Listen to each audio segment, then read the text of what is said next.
Welcome to Torah Smash, the podcast for nerdy Jews, where our lives of Jewish learning collide with our love of nerd culture. In each episode, we discuss what we lovingly call a Torah Smash, which we have defined as a beautiful collision of one thing from the world of Judaism with another from nerd culture. I am RDY, and joining me today are the two people I would most want to be stuck in space with. Barack Malkin. Ethan Lane Miller. Hey, friend. Hi. Let's go on an adventure together. Oh That's my quite gosh. that was quite the compliment, RDY. I mean, it would be fun, right? It'd be like intergalactic road trip. Here's the thing. Based off of this movie, does that mean that Ethan and I are dead? I assume the No, first not part in of the this road case. trip would be Not fun. in the. I was thinking. I, I was thinking more like, you're the Rocky and Adrian to my Grace. Oh, we're alien misunderstood creatures. Yeah, I I get can it. I think that role fits me. I'm in. Yeah, we have to translate all of Ethan's Star Trek dialogue to be actual conversation language. You know, there is an episode of Star Trek where the aliens just speak in metaphor, and if you don't understand the root references, you don't get it. So I'm in. That's very funny. Well, folks who are listening, if you haven't figured it out, my co-hosts already know that today we are talking about the film Project Hail Mary. Project Hail Mary is a movie off of the book by the same title by Andy Weir, who also wrote The Martian, which was also a terrific movie. Just in case you have not seen the movie, a middle school science teacher wakes up alone aboard a spacecraft with no memory of who he was. And as his memories gradually return, he discovers that the sun is being dimmed by a microorganism they're calling astrophage, threatening to freeze Earth and end civilization. Grace has been sent on a desperate one-way mission to the star Tau Ceti, where the problem does not exist, in hopes of finding a solution. While he's there, he makes first contact with an intelligent alien that we will call Rocky, because he did, an engineer from the planet Arid, whose civilization is facing the same existential threat. Despite profound biological, cultural, and linguistic differences, the two form a deep friendship and work together to understand astrophage. They solve the mystery and, spoiler alert, save humanity and Aridanity. And they more importantly, perhaps, form a friendship and a love. And we won't tell you the very, very end, just in case, at least not at this point. But the bond that the two of them share is something quite special. So, my friends, in watching this movie, and what has taken me so long to get to it as a smash, because I think I called dibs on this like Yeah.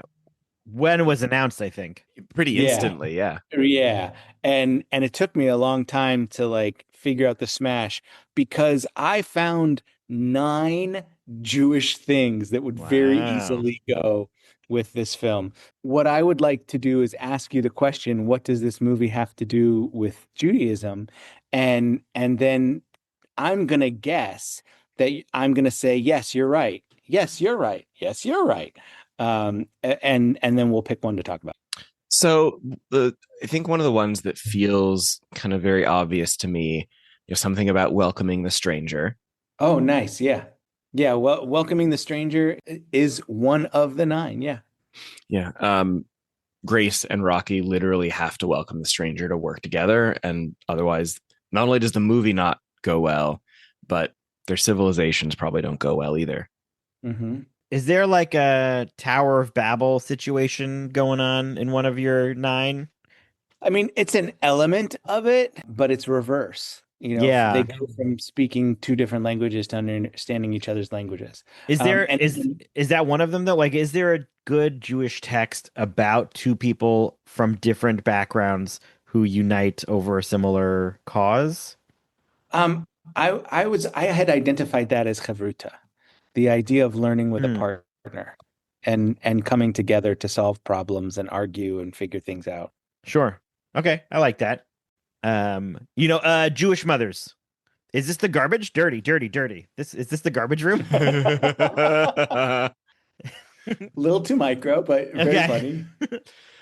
Well, when I think of Reform Judaism, I think of choice through knowledge.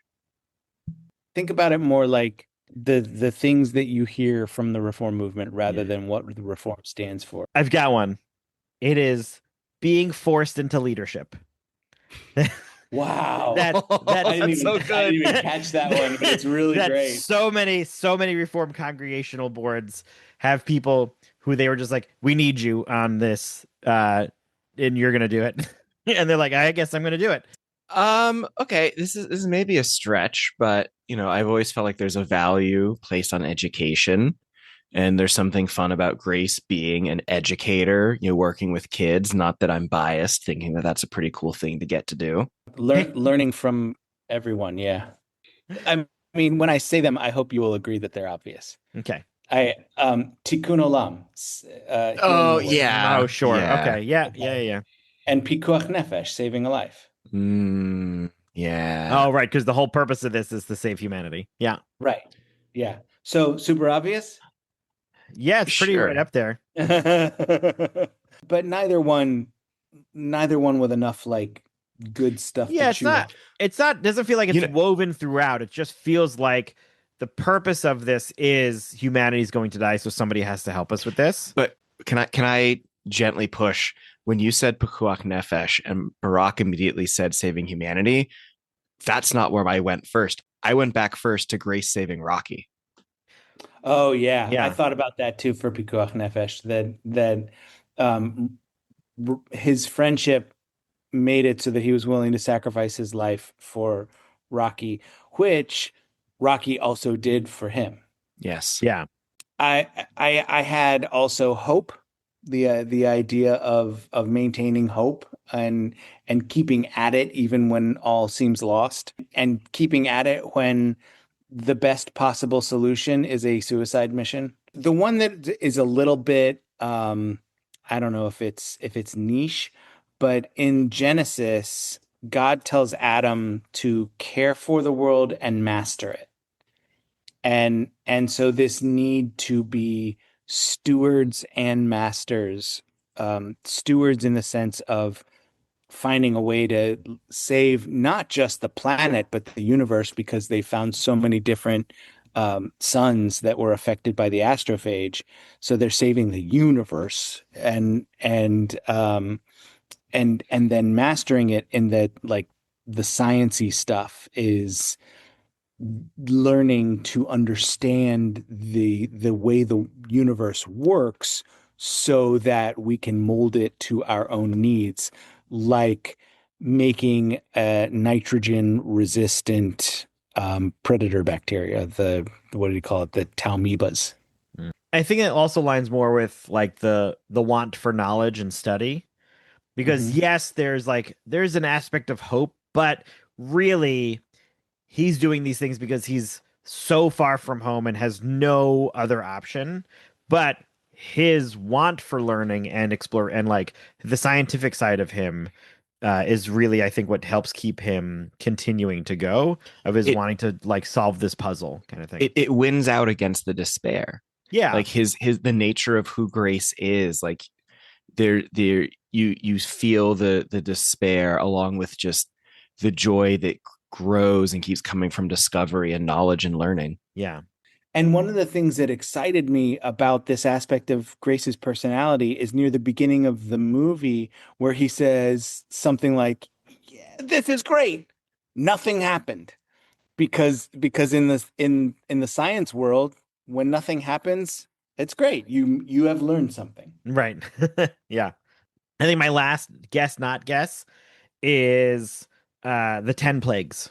Oh, Because fascinating. yeah, because all the Mm, sons die. Oh Because God. yeah. How long were you sitting on Oh, that one, Barack? no, just like a minute. It I was very was, good. Yeah. and you strung me along too, because I Yeah. was like, oh, okay, I could see how this could be a plague, and the red line, it kind of looks like blood in the water, No, and no, just the oh, the sons it's die. just the sons die. Oh Yeah. my God. It's super Well, funny. congratulations, you've gotten your dad star of the day. Yeah. Um, the one thing that I wanted to really drive down on was actually Ethan's first guess. The loving your stranger as yourself, acknowledging that the stranger is not the enemy. Yeah. Um, in Hebrew, ve'ahavta l'reacha kamocha, love your neighbor as yourself. The commandment appears 36 times in one form or another to love or protect the stranger. Not always with the exact phrasing, love your neighbor as yourself. But that idea that it is through these partnerships that the world is saved, not just through grace being amazing. In fact, I kind of looked at the relationships in the movie. He had a relationship with a woman at some point. We never see her, not even in flashbacks, I don't think. And she leaves him for some guy named Mark, and we hate Mark. He has his students, and there's a good loving relationship there, but it's professional, so it's different. There's Dr. Strat, Ava Strat, who is just kind of one note. In the book, she's a lot more harsh. They really softened her in the movie. Like the character in the book would never have sung karaoke. I think it's The let's actually pause. I haven't read the book. Barack, have you read the book? No, just the Okay. movie, just seen the movie. I do have it in my notes to talk through the differences between the book and the movie.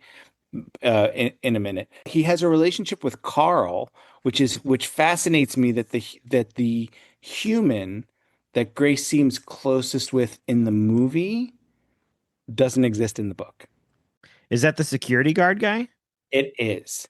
And he doesn't exist in the book partly because Grace does a lot of monologuing in the book. Hmm.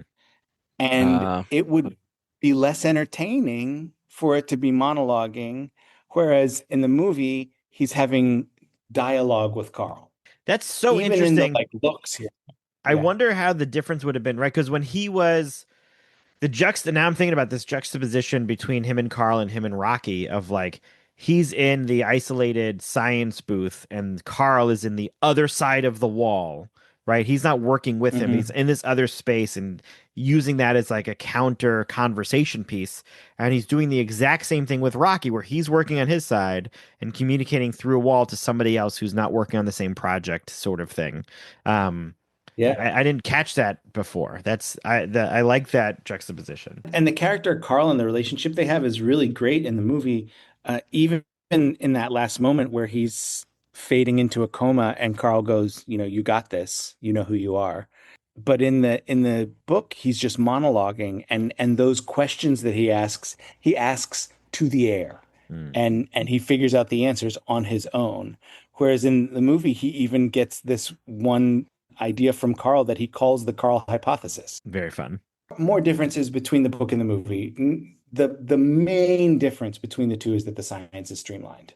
The movie science gets really dialed back. There's a lot more of it in the book, which was I thought super interesting, but other people I've spoken to who've read the book thought it was kind of a drag. I also heard the same critique about The Martian, they pulled back the science in The Martian, and I've not read that book, it's but interesting. I have, and I don't recall feeling that way about it, which is not to yeah, invalidate anybody's opinions. in the movie, Grace is not alone as often as he is in the book. And again, that's mostly Carl. The opening in the movie is far different from the opening in the book. And part of this is time. The movie runs over 2 hours, but under three.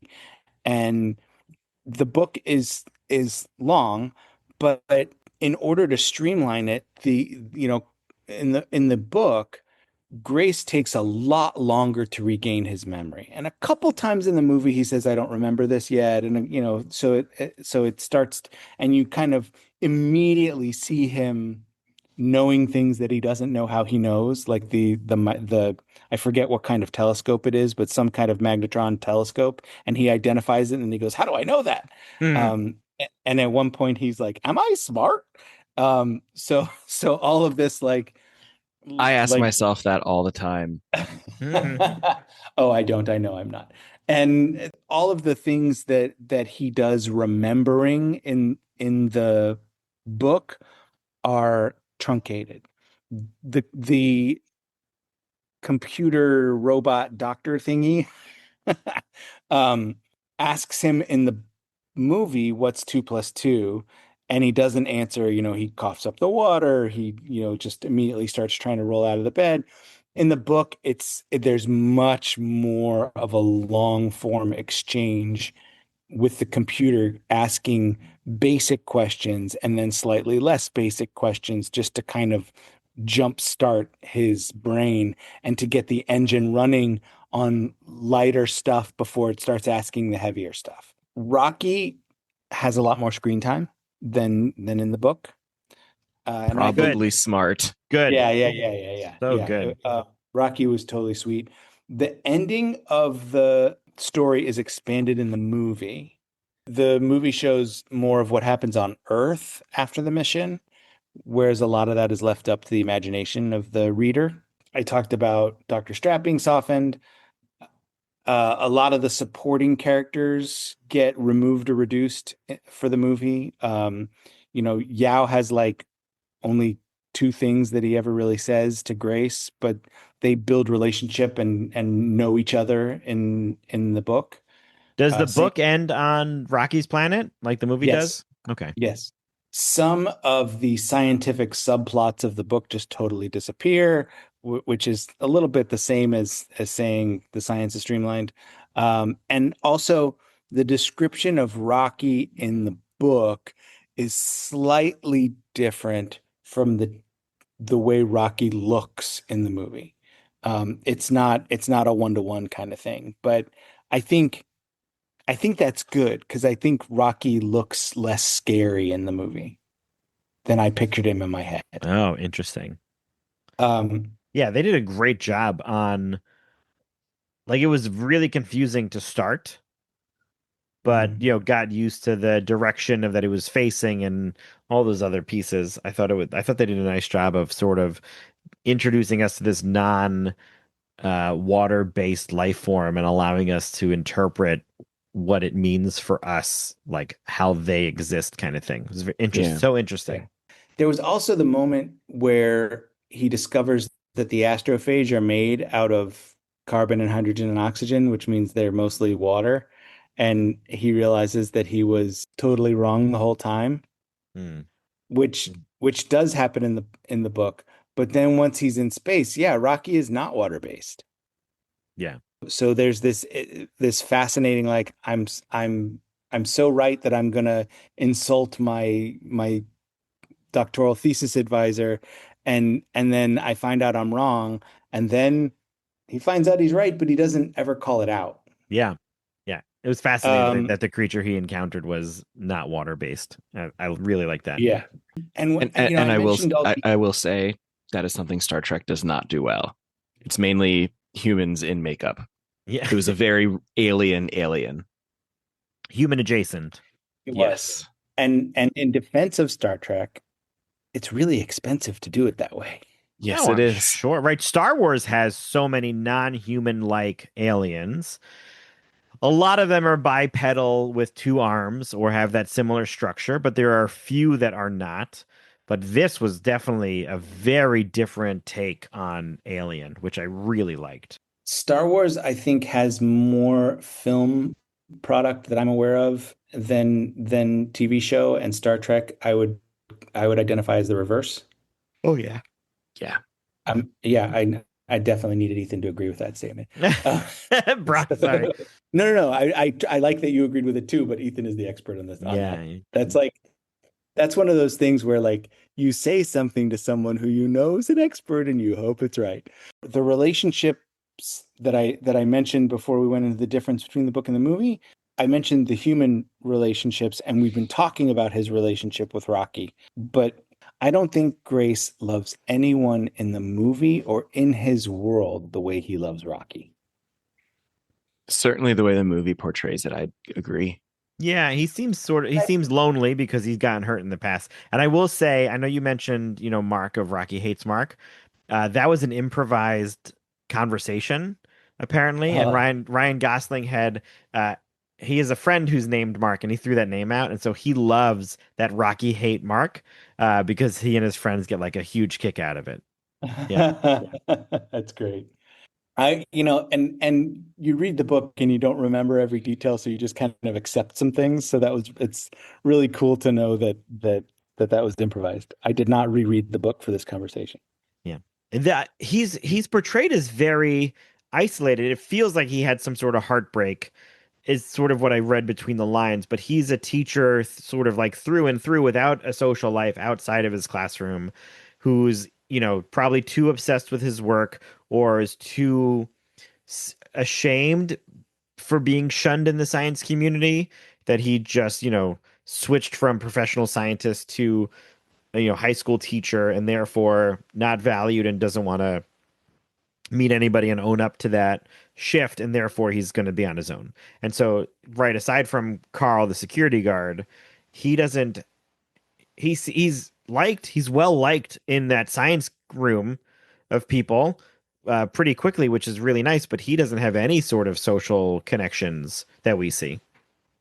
I think it's also fascinating to watch in the movie Grace, who is a teacher, and being a teacher is about connecting with one's students and learning from them as much as you would teach them.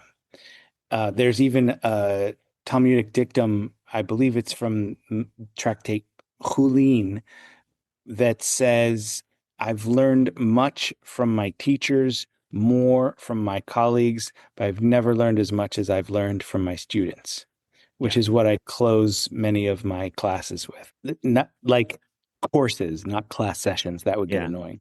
Um, as a teacher, he's relating to his students, and they're relating back to him, even challenging him when they hand him the lava ball and say, "What's the Petrova line?" Ooh, and what just popped into my head is that he's all about maintaining boundaries with humans. And with Rocky, he needs that boundary and he doesn't feel closer to anyone except the person he has an imposed boundary with.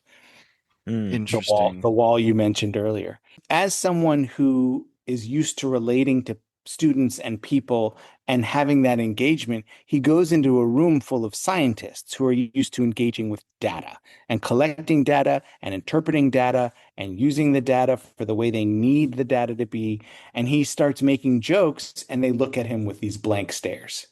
And then the one guy says, wham bam or whatever it is that he says about the astrophage reproduction or what have you. Um, like you get this slow development of warmth from between him and the scientists because they have to take in the data of him being weird and saying things that don't match their way of thinking. And eventually it does feel like they grow to like him largely.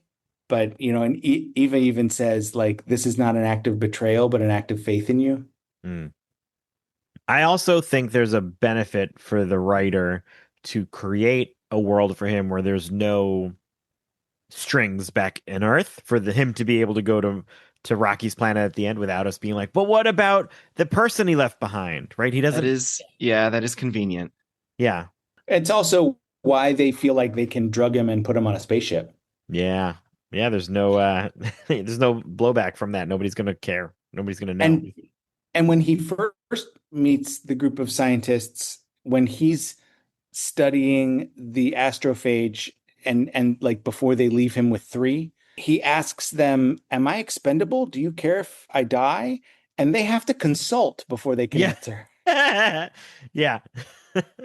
They say the team agrees it would be preferable if you didn't die. And he says, "Thanks, guys." Like it's the nicest thing they could have said. Yeah, so good. He did a great job. Really, yeah. Yeah. There's even a little theology in the movie. Grace asks Dr. Strat if she believes in God, and she says it's better than the alternative, which is a very sciencey answer. Yeah, I Yeah. I get why they do that, but I like watching the movie. I when religion is brought into a film, seemingly out of left field, right? There was no B Yeah. storyline, A storyline about faith and religion. They just had to counter science with it for some reason. But I don't think it was there was no point in space where he like prayed to God or talked about his faith or any of that. And it just felt unnecessary. And I don't know if the book has Well, that conversation as well, or if somebody in the writer's room in Hollywood is like, well, we should probably talk about like somebody like Scott if we're going to have such a heavy science movie. yeah, I don't remember enough about the book to know if that quick, and it was super quick dialogue Yeah. because, and he asked her the question because she says, "Oh, thank God." Yeah. So Which, God, I don't is know anybody who, when they say thank God, somebody else goes, oh, are you a God-fearing person? Like, are you religious? No, it's yeah, like just common phrasing. Comment. Yeah. Yeah, exactly. It's it's just a phrase. Yeah, and I think it would have been in strongly in her book character to say it's just a phrase, Grace. yeah. But in the movie character, I think it would have been a little too harsh. Yeah, I didn't like it. I don't like when it feels pigeonholed like that for religion to be thrown in. I don't know Okay. why. Yeah, I don't know why. I maybe Well, because it when that happens, they're saying, are you religious? What they mean is, oh, are you Christian? Like because you said the word God, right? I think that's what sort of bothers me is that whenever it oh, is religious, I, it never somebody's like, oh yeah, no, I go to temple every Friday. It's it's if I they didn't do it hear it like like that. I know it wasn't said like that, but to me in Hollywood, when that happens, that's to tell the Christians, hey, this is a science movie, but don't worry, we see you. Like it doesn't feel like it's reading to any other religion out there except Okay. for Christians. I don't know. We should talk about the movie Contact at some point because I Ooh, think yeah. I think it does it there a lot. There's yeah, But I there's other think movies where it does it great. This was a there's no reason for this line to be in this movie. It pulled me back a little bit when it happened. that's fair. Yeah. Going to loving your neighbor as yourself. I mentioned it is commanded 36 times in some form or another in the Torah. The full Ve'ahavta l'reacha kamocha is Leviticus chapter 19, verse 18. It's one of those, like, if a rabbi can pull three verses out of the Torah and know exactly what they are, Leviticus 19:18 is probably one of them, not including Genesis 1:1. Um, Okay. where do you see loving the strangers yourself as important to Judaism? My personal reflection and interpretation of it, and this is, gonna, I think, be a very reform mindset, is that it teaches me that we knew how it felt to be the outsiders, and it is therefore incumbent upon us to break that cycle. Nice. I want to clarify. It feels like you're combining two things here.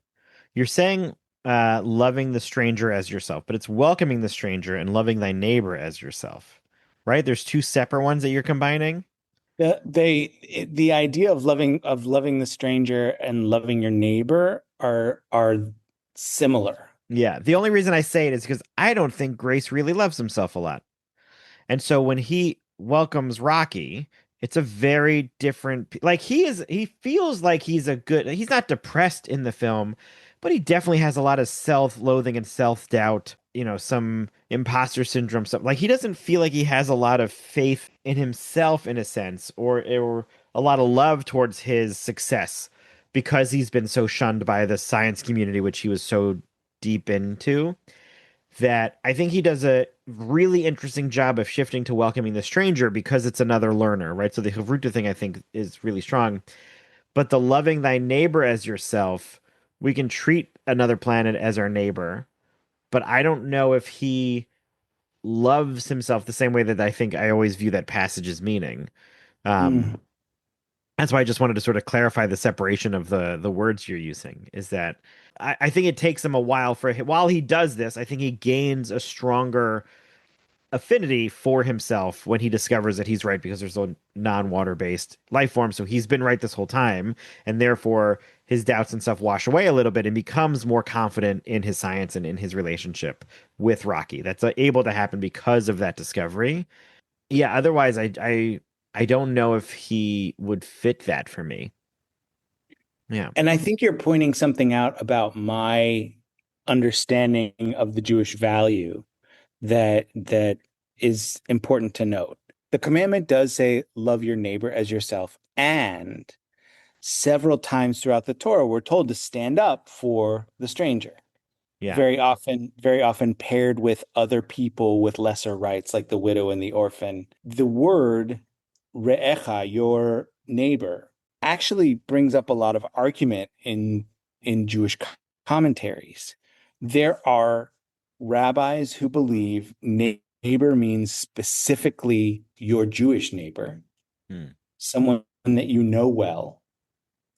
And there are rabbis like me who believe it means everyone. Yeah. Anyone you know, anyone you don't know, whether they're your physical neighbor or they're your neighbor by living on planet Earth. Right. And that's where I start to conflate neighbor and stranger. Okay. I get it. But I appreciate you pointing it out because it helped me realize. Hmm. Yeah, that's good. One of the things that fascinates me is that I really find that the alien here, like the other being in this movie and in the book, is both the original problem, astrophage is the alien. It is the route through which they find the solution, Rocky, and an alien life form is the solution itself in the Talmiba. Hmm. So Grace seems to only be successful when he is dealing with aliens. That's fascinating. No, his students really liked him, and they knew what His they were students doing, really like him. and they Sure, were his learning. students really like. Yeah, but students are all aliens. Children in middle I school, oh was my God. I was gonna say, like, they don't have the same frame of reference for, social things. Yeah. Um, I want to point out that Rocky's people welcome the stranger. Oh yeah. Yeah. Hmm. Nicely done. Yeah, when he moves to Arid, he is warmly welcome. And he gets students again. Yeah. In the book, it also mentions that he stops needing the translator. Wow. Oh, What? Yeah. Yeah. Wow. Because he hears the noise and then the translator does the translating. I So he starts to learn the clicks. He can't make the clicks because his mouth doesn't do that. And Rocky can't make the English because his voice doesn't do that. But in the book, they start leaving the translator behind unless they need it. wow. I can see that. Like I know people who, right, when you have a family member or a close friend who um is deaf and so signs a lot, right?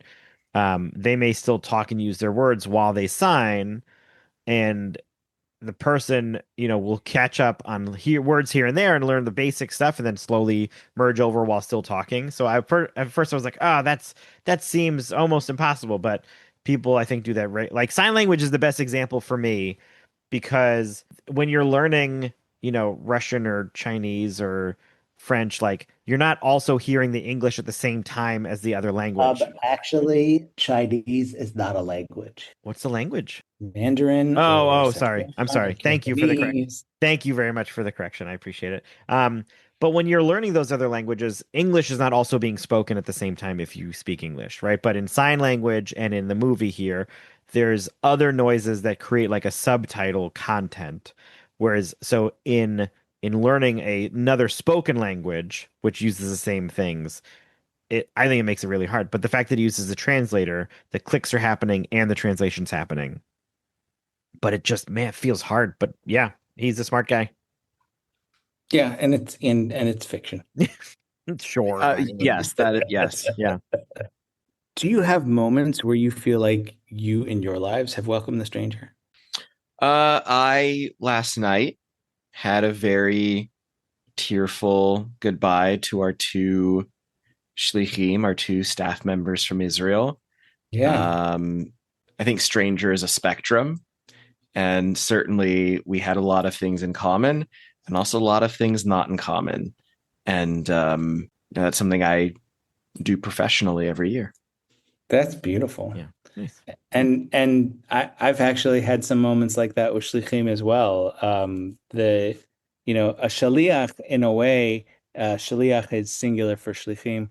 uh, Sorry Should should we define? for my friend yeah, I Jason was. who's not Jewish. That's what I was about to Oh, do. great. Go ahead. A shaliach translates to ambassador, and they are representing another culture, and we are ambassadors to them as well. That they'll come in and, as faculty member at camp for many, many years, I had some wonderful experiences with shlichim. And I think that opportunity that camp provides, that we get to meet the stranger who becomes the neighbor, who becomes the friend, who becomes family, just like Grace and Rocky, is a beautiful thing. Yeah. I'd say for the welcoming the stranger, I love hosting people. And so when I was in LA, I helped my congregation run like a Shabbat from home kind of program, uh, Shabbat across Sinai. And so I helped people, set up as hosts for that. And we had a Friday night where everybody was at somebody's house. And so we had signed up when I helped run that to bring in people that we didn't know to be part of our home. So love to do that. And then, I host a regular game night at my house. And if somebody's like, "Oh, can I bring this person?" Yeah, right. If you know them and I know you, like let's bring them in and happy to have anybody else come join. And so now I've made friends with a lot of those people who were friends of friends of friends kind of situation. Just yeah, I enjoy making people feel at home wherever it might be, whether work like professionally or personally. Just making somebody feel welcomed. I'll give this example also is that in professionally, I've been in situations multiple times where the organization or the group has sort of like a guidance program for new people. There's always someone that unfortunately, like majority of people just feel like they can't be dealt with, or they're too, people use the phrase like annoying or bothersome or whatever. And it does not get to me, or like I don't view it as that. Often what's happening is that these people either want to talk a lot about themselves and share things because nobody else will allow them to, or they have a lot of questions and they want to be able to be inquisitive and curious, and other people are bothered by that. And it doesn't bother me. So often I'm in those situations assigned to be the person to be with the person that everybody else doesn't want to be with. Right? Which is mind-boggling to me that this whole program's purpose is bringing these new people in and making them feel welcomed, and other people are like, I don't want to deal with that. It just You're a mensch, Barack. no, Yeah. You are. yeah, a person. I am a person. No, I'm not a mensch. I like that a lot, and I'll do that frequently, if I can. That's awesome. Yeah. Did you guys have any favorite phrases or moments in the movie? It definitely became memed on TikTok, but I loved it. It was, "Who is Grace talking to?" question. Yeah. And I loved And it, and it was like with the monologue of him being like, "There's no personal space. He's everywhere." And it'd be like these typically like cat parents, and then immediately cut over to like the cat just like on their shoulder, and then you'd have the "Who is Grace talking to" audio, like just so good. so funny. That's yeah. and already several times we've each said, I don't think once we started the podcast we said this, but in prepping, like we were like, amaze, amaze, amaze. Yeah. I thoroughly enjoy it's very fascinating that even though Grace created the dialogue programming, he removed like conjunctive words. Like he removed all of the adverbs or whatever, like the pieces that make the sentence sound like a sentence, and it was just very much word pieces not strung together properly. Rocky was such a wonderfully curious and kind character that all of the Mhm. quotes were just brilliant. It Yeah. was so fun for Yeah. me. Fist my bump. Yeah. Right. I really liked the is this your garbage room? Dirty, dirty, dirty, dirty. And I think you needed that humor in such a heavy topic movie, Yeah. both from Grace and from Rocky and from the relationship between them. It has so much heart. It really does. Yeah. So Leviticus and other parts of the Torah tell us to love your neighbor as yourself. And we usually imagine that neighbor living next door, maybe sitting next to us in synagogue or going to camp together. Project Hail Mary dares to ask a bigger question. What if your neighbor doesn't look like you, think like you, speak your language, or even come from your planet? Grace and Rocky remind us that being neighbors is not about proximity, it's about responsibility and trust. The measure of our humanity, and perhaps our Judaism, is not how we treat those who are like us, but how we treat those who are different. In the end, the greatest miracle in the story is not about science. It's that two strangers choose trust over fear, friendship over suspicion, and sacrifice over self-interest. May we all live by their example. Amaze. Well, that'll do it for this episode of Torah Smash. Our fiscal sponsor is Jewish Creativity International. Our theme music was created by Sean Fogle. You can check out Sean's bands and studio work at www.thesleepywest.com. If you enjoyed today's episode, be sure to rate and review us wherever you listen. It helps others find us and is an excellent way to support the podcast. We want to hear from you and continue today's nerdy discussion. Go to torahsmash.com to find where to connect with us online, purchase swag from our store, support us with a donation, find previous episodes, and more. And what does Rocky say when he's done davening? Amen, amen, amen.